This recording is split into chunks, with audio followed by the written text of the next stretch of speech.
Hi everyone, welcome to the Planet World YouTube channel. If you are returning, welcome back. If you are new here, hi, my name is Perlin, coming to you from the beautiful garden city of Christchurch in New Zealand.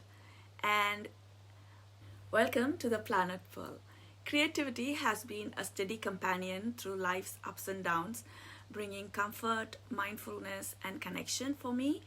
Whether I'm on a fiber trail exploring knitting, crochet, sewing, patchwork, or embroidery, or tending to my garden, cooking, or traveling, making brings me joy. And I'd love to share that journey with you, a journey celebrating handmade beauty, simple moments, and the wonderful community that creativity creates. Today, I'm sharing the story of how my little Kawandi quilt turned into a zipper pouch and a few tips that I picked up as I was working on this piece. This project has been such a journey, from learning the technique in a workshop to slowly stitching it over time, and even having a lovely conversation with a fellow Kawandi stitcher along the way. So let's chat about slow stitching, creativity, and the little moments that make handmade projects so special. I took a Kawandi quilting class a couple of years ago, and the fabric I used came from a kit that was included in the workshop. It was such a wonderful introduction to this beautiful, slow, mindful stitching technique, and ever since I've been in love with the slow stitching technique. And when I first went to the workshop, I had no idea about how to make a Kawandi quilt. And I had heard of the term used in the Indian Quilt Guild and saw adverts for workshops, and I was really curious about it. But the chances of me ever attending one was rather slim. So when I saw that this workshop was going to be run quite close to my city, I quickly jumped on the chance for it's quite rare, So for the uninitiated, Kawandi stitching is a traditional Indian quilting method where you build the quilt out from outside in, adding layers of fabric and securing them with hand stitches. And I stitched this quilt on and off. I was never rushing. I just picked up whenever I wanted a quiet moment here and there. And so my stitches aren't perfect, and that's something I've learned to embrace. And one of the most beautiful things about slow stitching is that it's not about perfection, it's about the journey. And I was talking to my son the other day about how the stitches were quite uneven, and he said, "Amma, you're not a machine. You're stitching by hand, and you are learning a new technique, and it's a process in your learning. And so your stitches are going to be wonky, and it's going to take time to become perfect, and that's okay." And that was such an eye-opener for me. I often look at other people's work who have been far ahead in their journeys, stitching journeys, and compare my work with theirs. I don't do it consciously, it is quite unconscious. And when I had this conversation with my son, it was such a self-realization that I should embrace my imperfections as a novice. There is always going to be a starting point. So my tip number one would be to embrace the imperfections, because that's the beauty of the journey of learning to make things. It's never perfect in the beginning, but what matters is you enjoy the process and you learn. And even though this project started as a kit, it inspired me to use fabric scraps from my stash for my next one. And if you're new to slow stitching, start with what you have. You don't need fancy materials for this. Originally, this technique was used by people in India to use up old saris or pieces of fabric that they cannot use. being the resourceful lot that they are, women always used to make use of whatever fabric they had on hand. And as most of the fabric used was soft cottons, it made up for really cozy, soft quilts. In fact, even though it was not Kawandi quilt, when my boys were babies, my mom would make little cuddle quilts for them with her own out soft cotton saris, which were perfect in our warm weather, and just a couple of layers of soft cotton fabric, and that was it. The babies loved them and often went to sleep holding them. And I guess it was comforting because it had the familiar scents and smells as well. Well, I digress. So my tip number 2 would be to use what you have. It's a great way to use up fabric scraps, and it's so satisfying to use up all the bits of fabrics lying around. Also, it does not require any fancy equipment. We just need a needle and a thread. And although there are like so many ways to so many needles and threads that you can use, I also realized that working in short sessions made the process more enjoyable.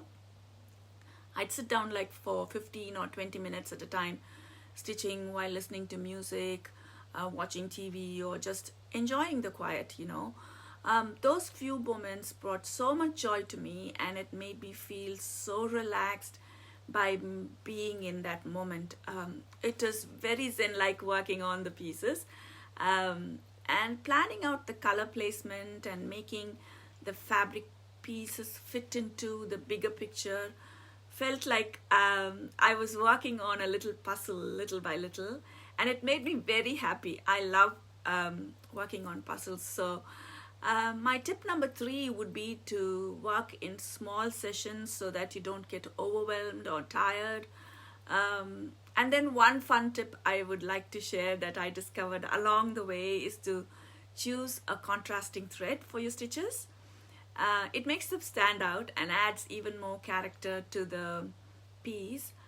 But I guess it's a matter of preference. Still, I would say my tip number 4 is to use contrasting threads for the elements.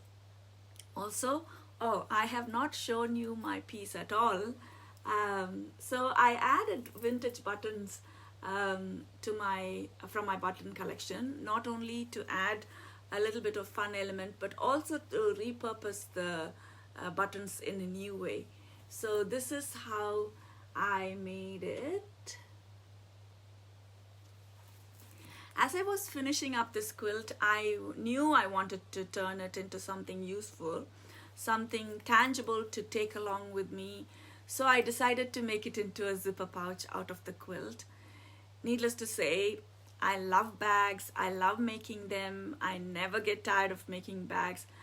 Plus, I also knew that if I left it as a runner, I wouldn't be able to take it out with me or use it as much as I would like. So while traveling to Franz Joseph, I stopped at a little shop called Willowcraft Store. You can see that little shop in my previous vlog, and I will add it up here. And I love visiting craft stores, yarn and fabric shops while I travel. And I picked up this zipper for like $2. And I knew how long I wanted the zipper to be, and so I asked the lady at the shop to measure it for me, and I think it was about 44 centimeters.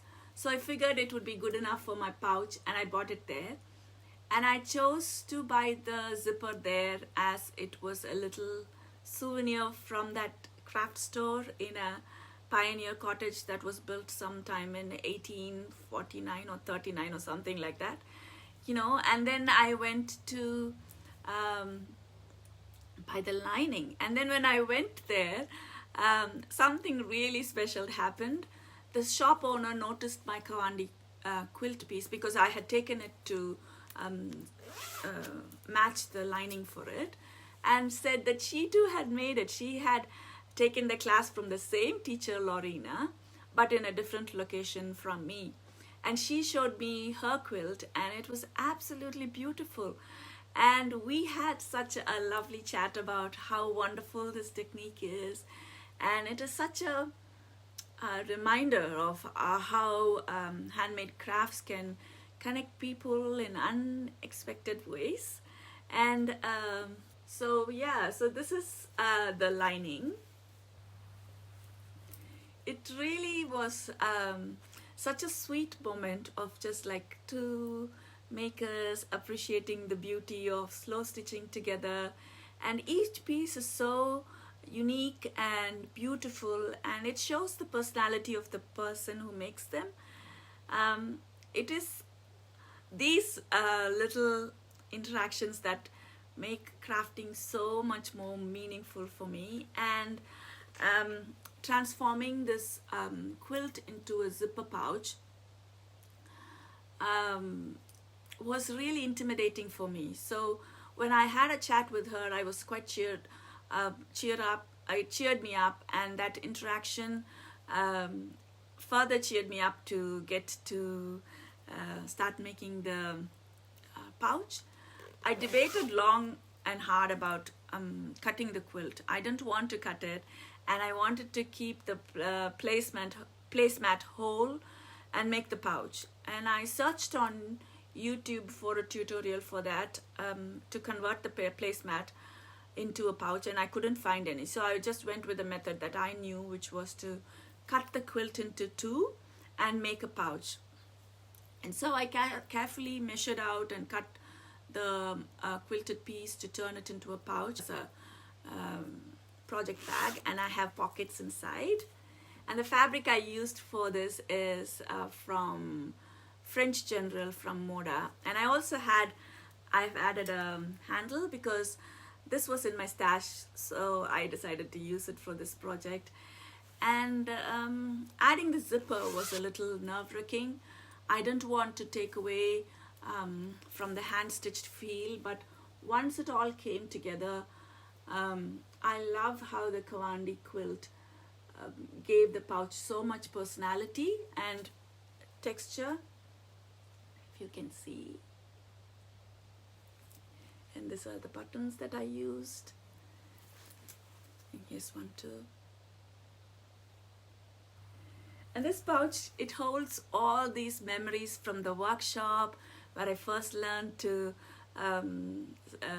about Kawandi stitching, to the moments that I spent working on it with Amber close by me, and also the connections of buying the zipper in one place and meeting with the shop owner and all the bits and bobs that I added to make it even more special. I also have my label, and I love handmade projects like that. Plus, I'm also in love with the Kawandi slow stitching technique. If you have never tried slow stitching, I encourage you to start small and enjoy the process. And the project usually takes its own journey, and it's amazing how a piece of fabric can become something so personal. And my final tip would be to enjoy the meditative process. It's so good for the heart and soul, I think. And like I said, it's like playing with a puzzle, which I love. It helps to keep my brain engaged in a very fun way, while also having extremely calming effects. So yeah, I really enjoyed working on this. And I squared the bottoms so that it doesn't stand by itself or anything. I did not line the lining at all. I should have. But yeah, there's pockets in here and on both sides that I can use, and it's quite spacious, and I think it will hold a sweater's quantity. So I hope you like my pouch with the webbing, and I'm so thrilled that it matches. And thank you so much for joining me on this journey. and I want to know if you have tried Kawandi quilting or slow stitching. If you have, I'd love to hear about your projects in the comments below. And if you have enjoyed this video, don't forget to like, subscribe and share. It really helps me keep creating and be motivated to share these stories with you. And so until next time, take care and happy stitching.